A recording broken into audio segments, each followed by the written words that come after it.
रागा नहीं होगा। मोदी सरकार बैठी है जो सिर्फ हिंदुओं को सपोर्ट कर रही है, मुसलमान की को उधर कदर ही नहीं रहेगी। आपके एक खिलाड़ी इधर पाकिस्तान में आए तो जी पाकिस्तान में खतरा है, हम जी ये नहीं खेलने जा रहे, जी हम वो नहीं खेलने जा रहे, फोरम पे उठा देते हैं जी, यूरोप कंट्री तक मसले चले जाते हैं। अब हमें जवाब देना कि वो 14 पाकिस्तानी गए किधर से हिंदुस्तान से। सर सबको तो नहीं कहा जा सकता, ये मेरे पास टाइम कम है, मैंने जाना है। इंडिया ने अपने आप को इतना बिल्डअप कर लिया है कि आप इंडिया के अभी ये सोचेंगे ना कि यहाँ पे हमें इंडिया को हराना है, आप नहीं हरा सकोगे। दोस्तों, पाकिस्तानियों में बड़ा जोश था कि हम इंडिया जाकर मैच देखेंगे। वीजा नहीं मिल रहा था, उस पर हाहाकार मचा था। अब वीजा दिया, 14 लोग यहाँ पर आए पाकिस्तानी, लेकिन गायब हो गए। कहाँ चले गए? पाकिस्तान में हंगामा है। अब पाकिस्तानी कह रहे हैं कि भैया ऐसा ना हो कि नाक कटवा रहे हो, वहाँ पर किस चौराहे पर खड़े होकर भीख मांग रहे हो, क्योंकि पाकिस्तानी विदेशों में जाते हैं किसी और नाम से, करते हैं भीख मांगने का काम, और यही बात पाकिस्तानी कह रहे हैं। सुनिए, जबरदस्त। अभी वर्ल्ड कप के मैच होने जा रहे हैं, इंडिया उसे होस्ट कर रहा है, ठीक है। उस मैच को देखने के लिए पाकिस्तानियों ने यहाँ से तकरीबन 14 से ज़्यादा पाकिस्तानी जिन्होंने हिंदुस्तान का वीज़ा लिया मैच देखने के लिए, तो मैच देखने के लिए वो गए हैं, तो 14 पाकिस्तानी गायब हैं, उनका कोई अता पता ही नहीं चल रहा है हिंदुस्तान के अंदर से, वो गए कहाँ पर है, कहाँ जा सकते हैं वो।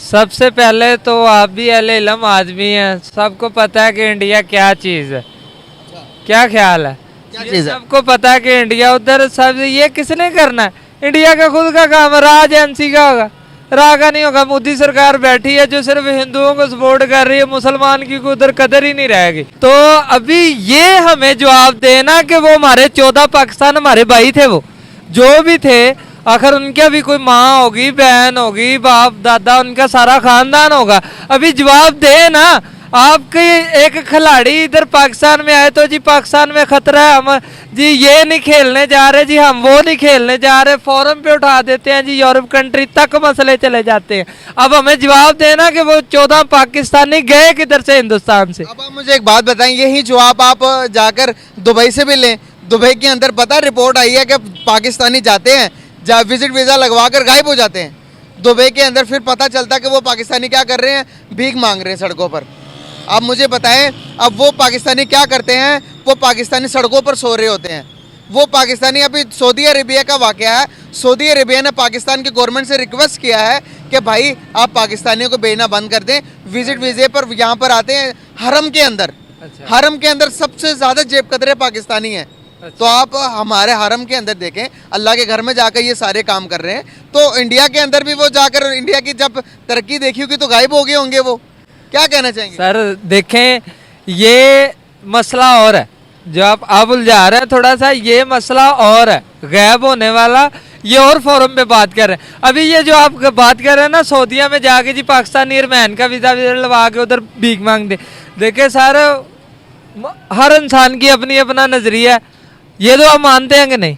बताएं मुझे। जी जी जी मानते हैं ना, हर इंसान का अपना अपना ज़हन है, हर इंसान की अपनी अपनी नेचर है। शायद वो पता नहीं इधर से कितना मजबूर है किसी से कर्ज उठा के, ये बात समझ में आ रही है, शायद वो किसी से कर्ज उठा के अपने हालात बदलने के लिए गया हो, आगे उसको काम कोई सपोर्ट इधर कोई हिंदुस्तान चला जाए, दुबई चला जाए, सऊदीया चले जाए, ये नहीं कि सिर्फ खाना काबा के अंदर, किसी भी ममालिक चला जाए, वो डंकी जो होती है, ईरान ने भी चला जाए, ईरान ने भी यही कहा कि भाई पाकिस्तानियों को भेजना बंद कर दो। जब उसको सपोर्ट नहीं मिलेगी, पाकिस्तान में रोजगार नहीं मिलेगा, फिर वो दूसरे मुल्क की सोचेगा। तो हिंदुस्तान भी मेरे ख्याल से इसीलिए गए वीज़ा लगवा के। भाई अब मुझे बात बताओ, आप हिंदुस्तान की डेवलपमेंट का पता, तरक्की कितना कर रहा, वो कितना ज़्यादा, वहाँ पर हालात कितने बेहतर हो गए हैं हमारे से। आप मुझे एक बात बताएं, हमारे ज़्यादा हालात बेहतर हैं या फिर उनके हालात बेहतर हैं मौजूदा टाइम के अंदर? सर अगर सच्ची बात बोले ना, हम पाकिस्तान नहीं है, ये नहीं है, अगर हक की बात करें तो अभी इंडिया के जो हालात है ना, मुआशी हालात हमसे काफ़ी बेहतर है। उन्होंने देख लें कि गाड़ियाँ उनकी अपनी बना के वो चला रहे हैं, 2.5 से 3 लाख में नॉर्मल गाड़ी मिल जाती है। जैसे ये हमारी मेहरान है, भाई कैमरा मारना जरा उधर, वो जा रही है, ठीक है, जैसे इस तरह की गाड़ी ना मतलब आम बंदे को उधर 2.5 से 1.5 लाख 2 लाख मिल रही है। यार ये हमें भी तो थोड़ा सा सोचना, हम जो हुक्मरान बैठता भाई, हम उसको 3 साल तो पूरे करने नहीं देते, 5 साल तो दूर की बात, 3 साल तो पूरे करने नहीं देते, ठीक है। तो उनका एक वजीर आजम 10-10 साल हुकूमत कर रहा है, और भाई कुछ समझ तो आ रही है ना, वो किसी से जवाब लेते हैं और देते भी हैं। वो जब 10 साल एक बंदा एक सीट पे बैठेगा फिर उसको आवाम पूछने वाली बनेगी। इधर तो भाई 2.5 साल नहीं होते, रोले पड़ जाते हैं जी, वजीर आजम महंगाई होगी, फलां हो गया जी, उतारो इसे उतारो। ओ भाई किसी एक को बैठने तो दो, ओ फिर ही आप किसी से पूछोगे ना कि इन भाई सारे आपने 5 सिचुएशन साल के क्या अंदर किया? ये जो उनसे हालात चल रहे हैं, अगर मुकाबला करना पड़ जाए किसी भी सेक्टर के अंदर, आईटी के अंदर, किसी भी चीज के अंदर, हिंदुस्तान का मुकाबला कर सकते हैं? हिंदुस्तान का अल्हम्दुलिल्लाह ये बात ना करे, पाकिस्तान इतना बड़ा था, दिलेर कौम है ये तो हाथ में कुछ भी ना हो फिर भी ये मरने के लिए। क्योंकि देखिए जी हमारा ये यकीन है, हमारा ये ईमान है, ला इलाहा इल्लल्लाह मोहम्मद रसूलुल्लाह जो भी शख्स पढ़ता है ना उसका ये ईमान है कि जो मिनट, जो सेकंड, जो पल कब्र में है ना वो बाहर नहीं है। और हिंदू या और किसी सोसाइटी का ये ईमान नहीं है, इसीलिए वो मौत से डरते होंगे, हमें मौत से नहीं डर लगता। लड़ाई झगड़े के अलावा पाकिस्तान को भी कोई मतलब कि कोई इतना वेला तो है नहीं कि हम पर ही साजिश करे, हमारे ऊपर ही नजर रखे। अब सुने, अगर हमारा मुकाबला उनके साथ एजुकेशन में होता है, क्या एजुकेशन में उनका मुकाबला कर सकते हैं? अल्हम्दुलिल्लाह पाकिस्तान में पढ़ाई तो बहुत बेहतरीन है, लेकिन पढ़ाई के साथ साथ महंगाई नहीं कंट्रोल हो रही है। काम पढ़ाई हमारी इतनी बेहतर है तो आज हमारे मईशती हालात ठीक क्यों नहीं हुए? आज हमारे कोई बड़े सेक्टर के अंदर हमने ग्रोथ क्यों नहीं की? पढ़ाई अगर हमारी इतनी अच्छी है तो हमने आईटी इंडस्ट्री क्यों नहीं बना ली? हमने सॉफ्टवेयर हाउस क्यों नहीं इतना बड़ा बना लिया कि हम दुनिया को सॉफ्टवेयर एक्सपोर्ट करें? अगर हमारी एजुकेशन इतनी अच्छी है तो आज पाकिस्तान तरक्की कर गया होता मेरे भाई, पाकिस्तान तरक्की कर गया होता। जी सर, आपसे बड़ा मजा आ रहा है क्वेश्चन का। और मैं गुजर रहा था तो आपने जैसे आवाज दिली, मेरी बात सुने, कोई भी आप हिस्ट्री उठा के देख लें, ये मैं अपनी बात नहीं कर रहा, हिस्ट्री उठा के देख लें कि जिस कौम ने अपनी आज़ादी आप चाहिए ना वो आज़ाद हो गए। हम आज़ाद हैं लेकिन आज़ाद नहीं है।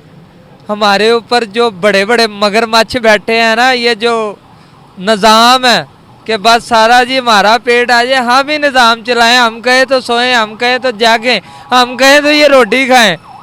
ये बड़े बड़े मगरमच्छ इन्होंने निज़ाम ख़राब किया हुआ है भाई।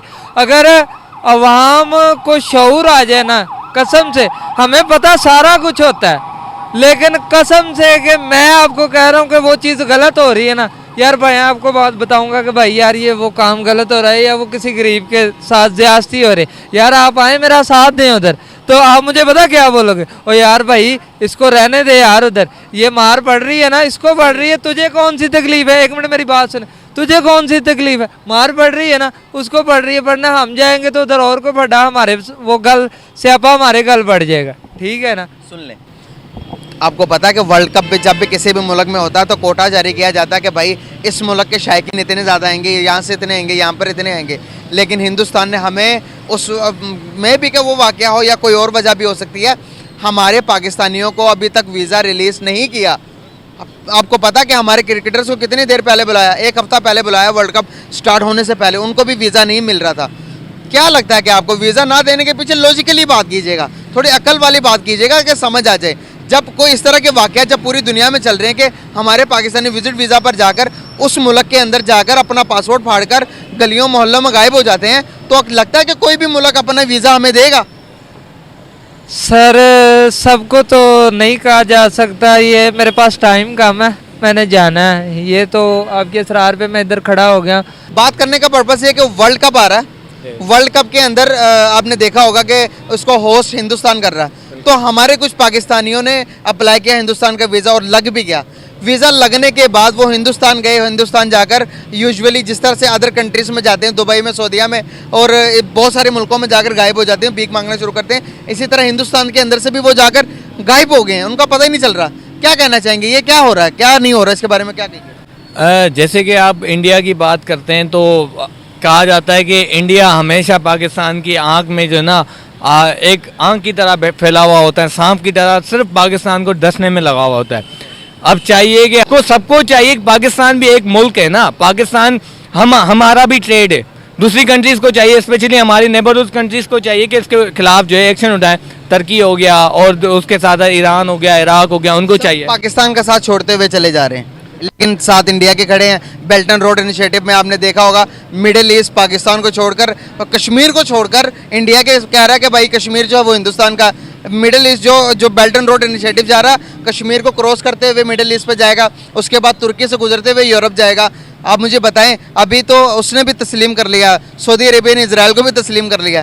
क्या कहना चाहेंगे आप? हमें भी भूल जाना चाहिए भाई, नफरतों से बाहर आ जाना चाहिए अगर डेवलपमेंट की तरफ जाना चाहते हैं। क्या कहना चाहेंगे? पहली बात तो नफ़रतों से तो पाकिस्तान हमेशा दूर था और हमेशा दूर रहेगा भी। पहली बात तो देखो, पॉलिटिकल इनस्टेबिलिटी जिसको हम पॉलिटिकल टर्मोइल कहते हैं, पहले तो हमारे मुल्क का पॉलिटिकल इनस्टेबिलिटी को हमें ख़त्म करनी चाहिए।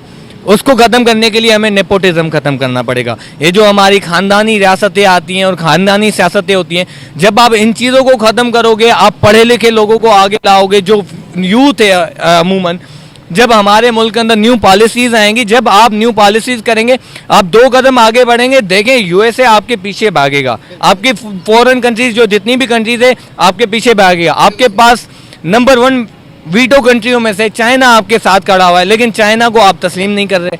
आपको चाहिए आप चाइना से मिलो, आप जब चाइना से मिलोगे आप कितना मिलवाना आपने, हर चीज सुई से लेकर जहाज तक तो चाइना की इस्तेमाल कर रहे हैं, और कितना मिलवाना आपने? चाइना के अलावा भी और दूसरी कंट्रीज एग्जिस्ट करती हैं और चाइना से ज्यादा सुपर पावर बनने जा रही हैं आने वाले टाइम के अंदर। जितना को वो डेवलपमेंट की तरफ जा रही हैं, उन्होंने अपना ट्रैक पकड़ा हुआ, उनके पास रोड है, हमारे पास रोड भी नहीं है, ना हमारे पास कोई चीज़ है कि जिसको हम थिंक कर सकें, ना हमारे पास कोई इस तरह का लीडर है। भाई हमें लीडर बनाना पड़ेगा, कोई ऐसा आना बंदा चाहिए जो कि हमारे और हमारे पड़ोसी जितने भी पड़ोसी हैं। अब मुझे पता है चाइना के अलावा हमारे रिलेशन कौन सी कंट्री के साथ ज़्यादा अच्छे हैं? इसके लिए पहले तो हमारे मुल्क के अंदर एक अच्छा पॉलिटिकल इंसान आना चाहिए। आसिफ अली जरदारी जब से आते हैं पाकिस्तान के अंदर जितने भी प्रोजेक्ट हैं, आपके सीपेक हो गया, आपका थरकोल प्रोजेक्ट हो गया, एक वो वाहिद बंदा है जो कि एक डिप्लोमेटिक तरीके से चलता है और आपके मुल्क को डिफरेंस आसिफ अली जरदारी बंदा लेकर आता है। उसके बाद नवाज शरीफ एक बंदा है जो कि पाकिस्तान की डेवलपमेंट के लिए काम करता है और हमेशा टेररिज्म को ख़त्म करता है। लेकिन इसके लिए आप चाइना के साथ खड़े तो हैं, लेकिन आप चाइना से आइडियाज़ नहीं लेते, आप उनके इनिशिएटिव्स को नहीं देखते, आप जस्ट लगे हुए हो अपनी करप्शन में लगे हुए हो। जब आपके मुल्क के अंदर 70% यूथ आपके मुल्क के अंदर है, आप अपनी यूथ से आइडियाज़ लो। अब नहीं रही, अब जा चुकी है। 20 से 25 लाख पाकिस्तानी तो चले गए हैं इसी साल में, अंदर 15 लाख पाकिस्तानी पिछले साल गए चले थे। अभी आप पासपोर्ट ऑफिस का जरा चक्कर लगाएं, किसी भी मुल्क के एम्बेसी के सामने जाएंगे तो आप सुबह जाएंगे तो इंशाल्लाह रात के 2-3 बजे आपकी बारी आ ही जाएगी, तब टाइम भी खत्म हुआ। असल में मसला ये कि आप जैसे भाई, मेरे जैसे भाई अगर पाकिस्तान में, हम भी तो कुछ कर सकते हैं ना, लाजमी नहीं है कि हम दूसरों पे छोड़ दें। आपको भी अपना कंट्रीब्यूट करना है, मुझे भी अपना कंट्रीब्यूट करना है। जब हम साथ मिलकर कंट्रीब्यूट करें, हमारे मुल्क के अंदर इंफ्रास्ट्रक्चर क्यों नहीं है? हमारे मुल्क के अंदर इतनी सारी यूनिवर्सिटीज हैं, इतने सारे इंजीनियर प्रोड्यूस करते हो, आप इंजीनियर्स को देते क्या हो? यूनिवर्सिटी हमारे इंजीनियरिंग जितने भी बड़े बड़े हमारे पास डिग्रियां, लेकिन उस डिग्री की वैल्यू बाहर क्यों नहीं है? उसकी वैल्यू ही तो बाहर है। आप देखो आपके जितने इंजीनियर हैं, आपका एक इंजीनियर जब दुबई में जाते हैं वहाँ 20 लाख रुपए तनख्वाह उठाता है, लेकिन वो यहाँ तुम्हारे मुल्क के अंदर, हमारे मुल्क के अंदर उसको कोई जो है ना नौकरी नहीं। वही इंजीनियर अगर हिंदुस्तान की डिग्री लेके आए तो पाकिस्तानी को साइड पे करके हिंदुस्तानी को आगे क्यों किया जाता है? वो दरअसल ये है कि थोड़ा बहुत जो है ना ताल्लुकात भी तो बनाने ना, मसला ये। ताल्लुकात के अलावा टैलेंट काम आता है। जितनी बड़ी कंपनी हो, आप ताल्लुकात वहाँ पर काम नहीं आएंगे। ताल्लुकात से आप हालो हाय तो कर लोगे, लेकिन वो अपनी कंपनी में कोई नहीं रखेगा। क्या आप एग्री करते हैं मेरी बात से? यस, हाँ जी, बिल्कुल सही बात कर रहे हैं। लेकिन मसला ये है कि मैंने जैसे कहा कि हमारे मुल्क के अंदर ये जो नेपोटिज्म हमारे जो नसों में फैल गया है ना, हमें पहले नेपोटिज्म को निकालना पड़ेगा। देखो आप टैलेंटेड हो, आप टैलेंटेड हो, आप यहाँ खड़े हो माशाल्लाह, ठीक है। और यहाँ पे अगर किसी वजीर का बेटा होता वो यहाँ नहीं खड़ा होगा, आपकी तरह यहाँ पे धक्के नहीं खा रहा होता, या मेरी तरह इन लाहौर की सड़कों पे नहीं घूम रहा होता। वो कार में आता है, कार में जाता है, और आप उससे 4 सवाल पूछोगे तो वो 4 सवाल के जवाब भी नहीं देगा, और बल्कि वो पढ़ता भी बहुत अच्छी यूनिवर्सिटीज में से।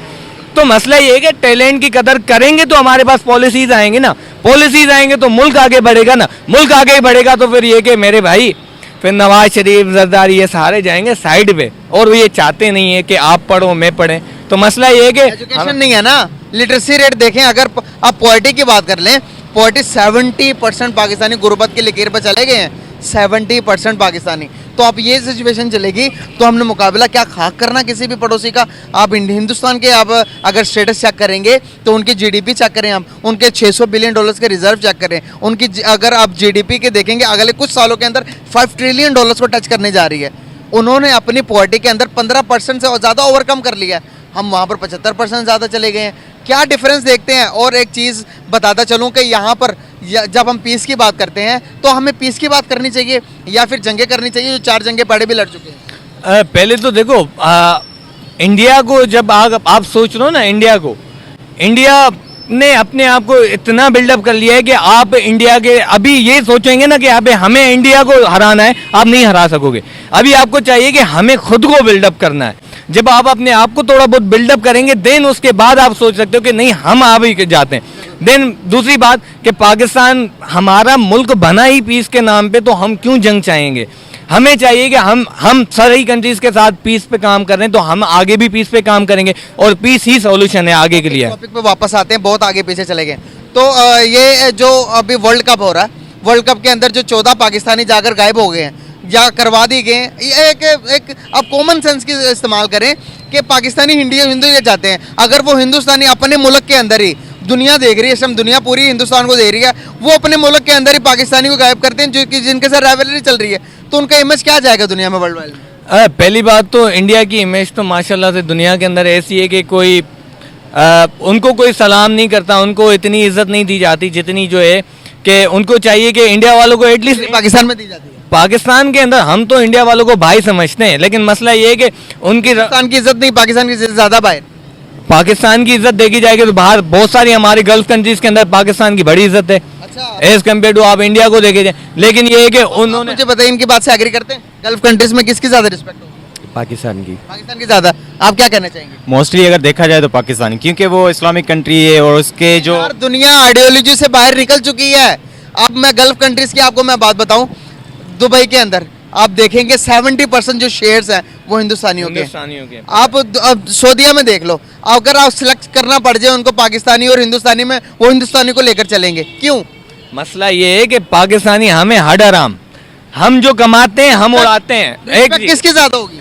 हड्डराम की होगी या काम करने वाले? देखो, रेस्पेक्ट की बात करते हो ना, तो रेस्पेक्ट इंडियन को दी जाती है क्योंकि वो काम करते हैं। ठीक है, आप और मैं जाते हैं यहाँ से विजिट वीजा पे जाते हैं, 4 दिन वहाँ पे विजिट वीजा पे जाते हैं, फिर कोई ना कोई भंड मार के फिर वापस आ रहे होते हैं। रिस्पेक्ट होगी इससे? कहाँ से रेस्पेक्ट होगी, कहाँ से होगी?